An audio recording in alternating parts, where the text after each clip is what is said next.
Sri Lanka created commissions, passed laws, made international promises. So, why do thousands of families still not know if their loved ones are dead or alive? Because there is a dangerous gap between institutional form and substantive reality. And in Sri Lanka, that gap is tearing reconciliation apart.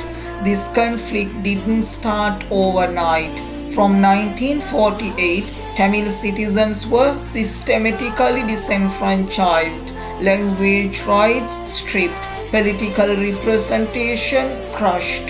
The 1983 Black July riots became the breaking point, igniting a full-scale civil war that lasted 26 devastating years.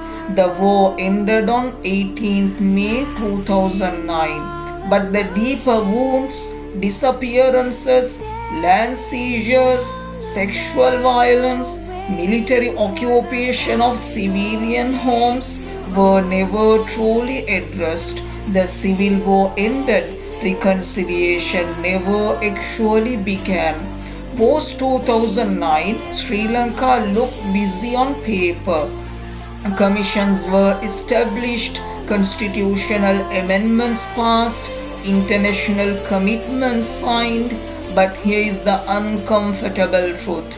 Every mechanism fell short in practice. The LLRC Commission avoided investigating final phase war violations. The Office on Missing Persons lacks criminal liability mechanisms. Families demanding to know if their children are dead or alive received only administrative processes.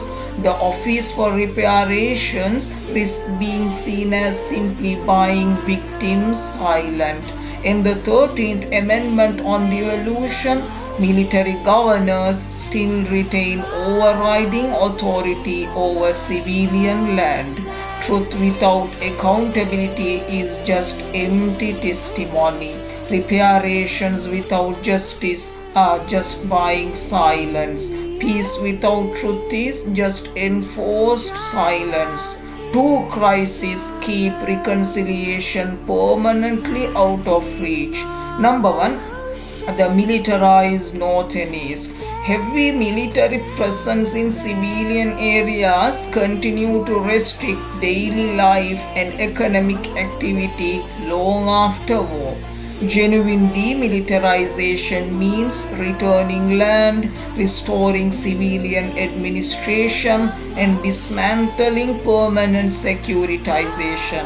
None of this has fully happened. Number two, the forgotten women. The war dramatically increased female headed households through death, detention, and disappearance. These women now face severe livelihood insecurity, social stigma, and exclusion from decision making. Reconciliation that ignores women as political actors and memory keepers is fundamentally incomplete. And internationally, a toxic cycle keeps spinning. Domestic failures trigger UN scrutiny. The government fires back with sovereignty arguments, and transitional justice reforms stall permanently. Genuine reconciliation needs all four elements working together: truth, acknowledging past harms fully and publicly; justice, accountability and protection of rights; peace, a shared future and genuine security; mercy, healing and mutual respect. Remove any one of these and the structure collapses.